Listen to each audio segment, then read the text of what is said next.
Hello friends, आप सभी का स्वागत है एसआरजी ट्यूशन की एक नई वीडियो में।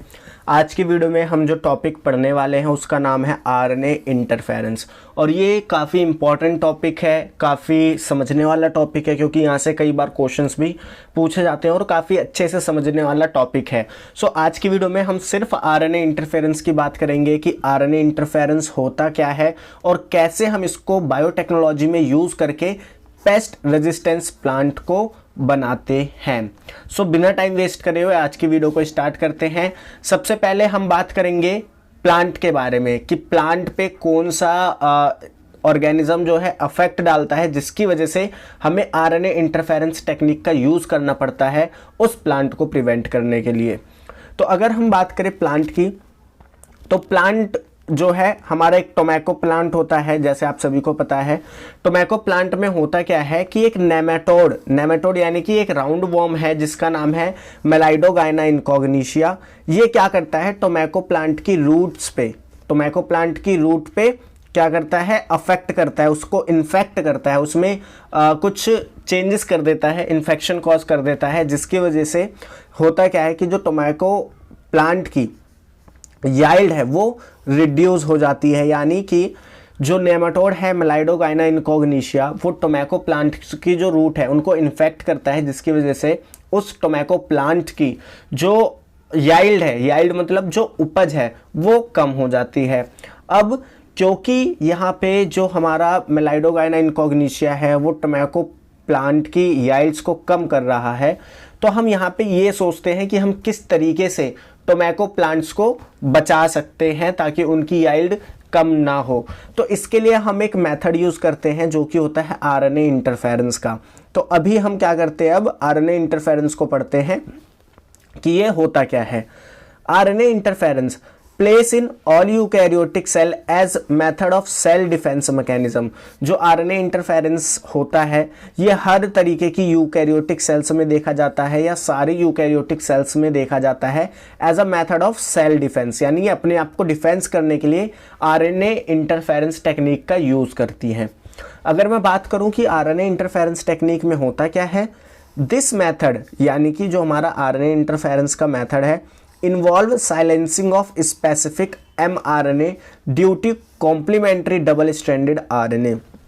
यानी कि आरएनए इंटरफेरेंस टेक्निक में होता क्या है कि जो भी हमारा mRNA है, mRNA मतलब जो भी हमारा प्रोटीन बनाने वाला आरएनए है, ठीक है, उस आरएनए की साइलेंसिंग कर दी जाती है।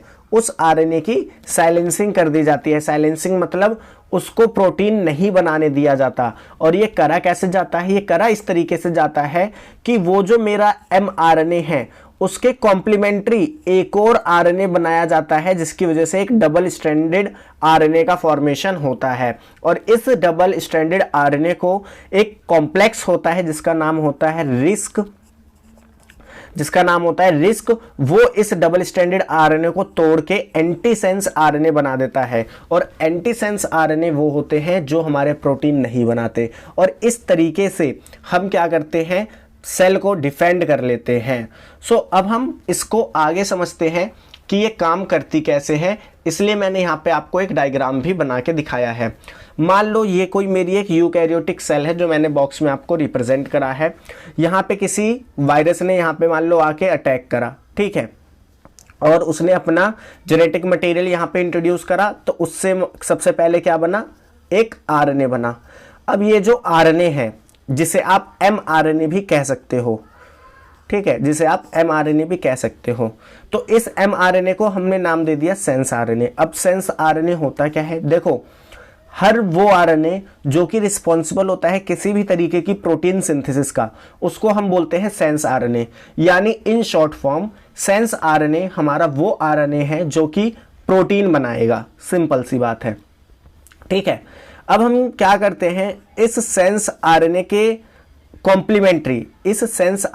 कॉम्प्लीमेंट्री एक और आरएनए बनाती है हमारी बॉडी, जिसको हम बोलते हैं एंटीसेंस आरएनए। ये एंटीसेंस आरएनए क्या है, एंटीसेंस आरएनए वो आरएनए है जो कि सेंस आरएनए के कॉम्प्लीमेंट्री होगा, और प्रोटीन सिंथेसिस नहीं करेगा। और प्रोटीन सिंथेसिस नहीं करेगा। अब देखो, क्योंकि ये सेंस आरएनए है और इसके कॉम्प्लीमेंट्री हमारा एंटी सेंस आरएनए है, तो ये दोनों आपस में मिलके एक डबल स्ट्रैंडेड आरएनए का फॉर्मेशन कर देंगे। क्या कर देंगे? एक डबल स्ट्रैंडेड आरएनए का फॉर्मेशन कर देंगे। अब क्योंकि यहाँ पे ये डबल स्ट्रैंडेड आरएनए हमारा बना है, तो हमारे यूकैरियोटिक सेल्स में एक कॉम्प्लेक्स होता है जिसको हम बोलते हैं रिस्क। अगर मैं बात करूं रिस्क है क्या, तो रिस्क को हम बोलते हैं आरएनए इंड्यूसिंग साइलेंसिंग कॉम्प्लेक्स, यानी आरएनए को शांत करने वाला जो कॉम्प्लेक्स होता है वो होता है हमारा रिस्क।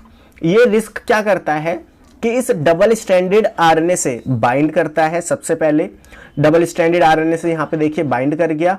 उसके बाद क्या करता है, ये डबल स्ट्रैंडेड आरएनए को टुकड़ों में तोड़ देता है। मतलब जिस भी जगह से हमारा रिस्क बाउंड होगा डबल स्ट्रैंडेड आरएनए में, उस जगह से वो क्या करेगा, डबल स्ट्रैंडेड आरएनए को तोड़ देगा और क्या बना देगा, एंटीसेंस आरएनए बना देगा। और क्या बना देगा, एंटीसेंस आरएनए बना देगा। अब हम बात करते हैं नेमाटोड राउंड वॉर्म की, कि वो कैसे प्लांट को अफेक्ट करता है, यानी उसकी रूट में इन्फेक्शन करता है और कैसे खुद एज अ पैरासिटिज्म शो होता है। ठीक है, तो मान लो कि जो हम नेमाटोड की बात कर रहे हैं उसका ये एक सेगमेंट ऑफ डीएनए है जो कि एक सेंस आरएनए या फिर मैसेंजर आरएनए के लिए कोड कर रहा है, और ये एमआरएनए एक प्रोटीन बनाता है, या कह सकते हो एक स्पेशल तरीके का प्रोटीन बनाता है जो कि इस नेमाटोड को मदद करता है रूट से खाना खींचने में। ठीक है, तो ये प्रोटीन करता क्या है, ये प्रोटीन करता क्या है, bound to membrane of nematode through which food intake by nematode. मतलब क्या है कि ये जो प्रोटीन बनाती है नेमाटोड की जीन, ये प्रोटीन क्या करता है, नेमाटोड की जो मेम्ब्रेन होती है उस मेम्ब्रेन से अटैच होता है, बाइंड होता है, और उस प्रोटीन की मदद से ये क्या करता है, प्लांट की रूट में से, टोमेटो प्लांट की रूट में से फूड को इनटेक कर लेता है, जिसकी वजह से जो नेमाटोड है वो सरवाइव कर पाता है। यानी आप ये भी कह सकते हो कि ये जो प्रोटीन है हमारा, ये रिस्पॉन्सिबल है पैरासिटिज्म के लिए, क्योंकि अगर ये प्रोटीन ना होता तो जो नेमाटोड है वो रूट ऑफ टोमेटो प्लांट से कभी भी खाने को नहीं खींच पाता। इसीलिए ये प्रोटीन की वजह से ही पैरासिटिज्म है। तो अगर मेरे को क्या करना है, अगर मेरे को नेमाटोड से बचने वाले प्लांट बनाने हैं, जेनेटिकली मॉडिफाई करके नेमाटोड से बचने वाले प्लांट बनाने हैं, तो मैं कुछ ऐसा करना चाहूंगा कि ये प्रोटीन जो है वो ना बने। ये प्रोटीन जो है वो ना बने किसके अंदर, हमारे राउंड वॉर्म के अंदर।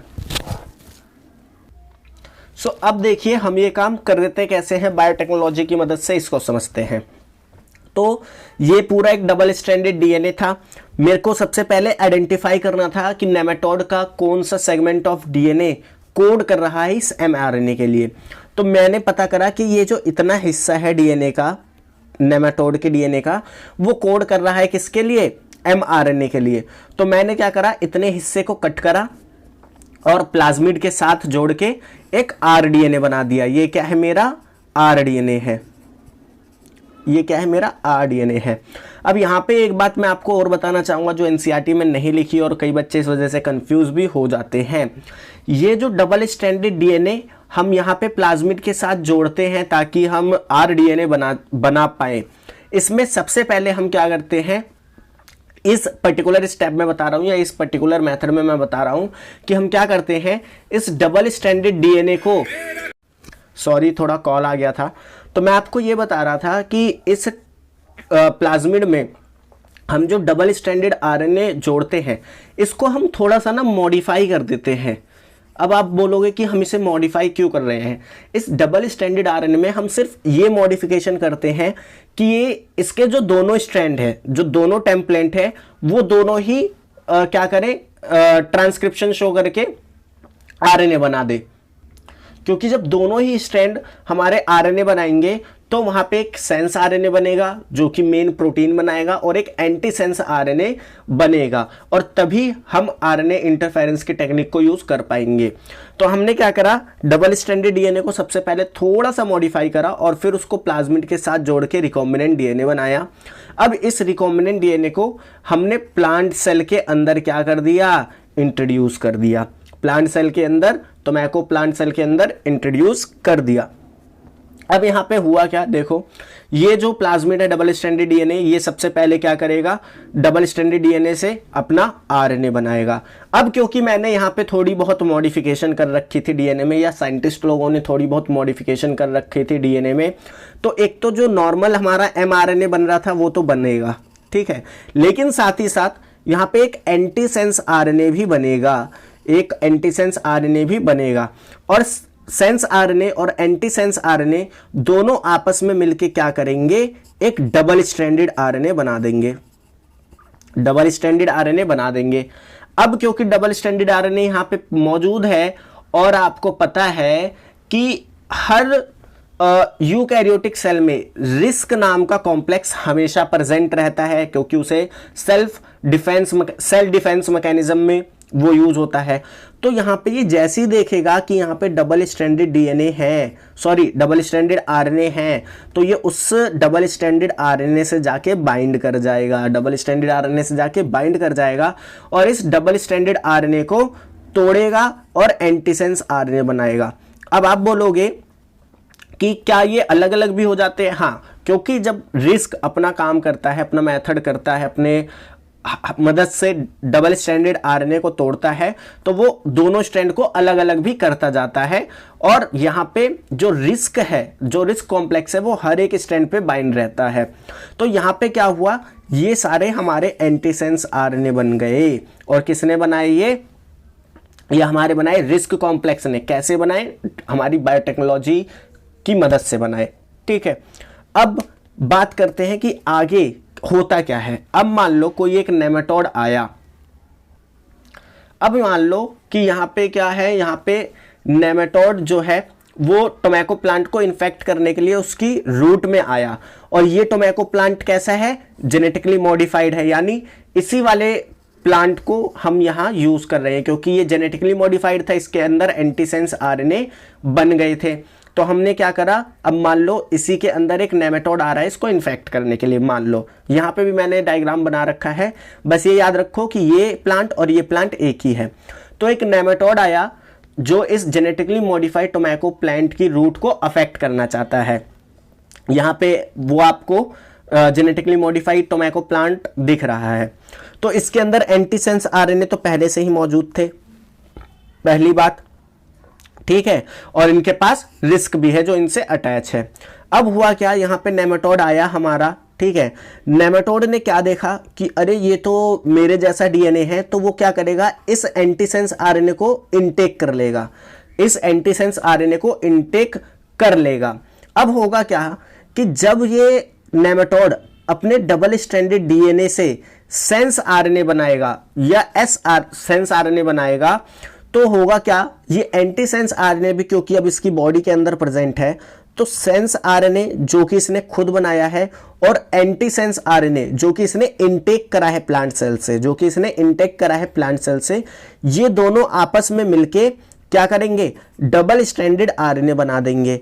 और क्योंकि एंटीसेंस आरएनए पे पहले से ही रिस्क कॉम्प्लेक्स लगा हुआ है, तो वो फिर से क्या कर देगा, इस स्ट्रैंड को या इस डबल स्ट्रैंडेड आरएनए को अलग अलग तोड़ देगा, जिसकी वजह से कोई प्रोटीन नहीं बनेगा। और अगर कोई प्रोटीन नहीं बनेगा, तो कोई प्रोटीन नहीं बनने की वजह से ये जो नेमाटोड है ये फूड को इनटेक नहीं कर पाएगा, जिसकी वजह से जो रूट प्लांट है, सॉरी जो टोमेको प्लांट है, वो सेफ रहेंगे।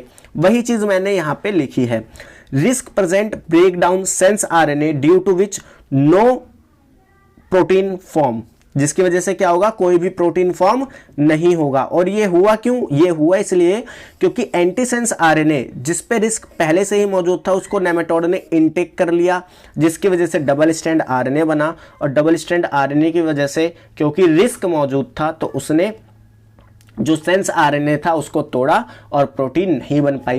प्रोटीन नहीं बन पाई तो नेमेटोड जो है वो इन्फेक्शन कॉज नहीं कर पाया और फूड इनटेक नहीं कर पाया, जिसकी वजह से जो हमारा टोमेटो प्लांट था वो सेफ रह गया और इस तरीके से हमने टोमेटो प्लांट्स को बचा लिया। सो आई होप ये जो आरएनए इंटरफेरेंस की टेक्निक है कि ये होती क्या है, इसको कैसे यूज़ करा जाता है और कैसे हमने टोमेटो प्लांट को जेनेटिकली मॉडिफाई करा, ये सब आपको आज की वीडियो में समझ आ गया हो। आज की वीडियो में बस इतना ही। नेक्स्ट वीडियो में हम क्या करेंगे, नेक्स्ट टॉपिक पढ़ेंगे इस चैप्टर का, जिसमें हम जानेंगे कि बायोटेक्नोलॉजी को कैसे हम मेडिसिन में यूज़ करते हैं।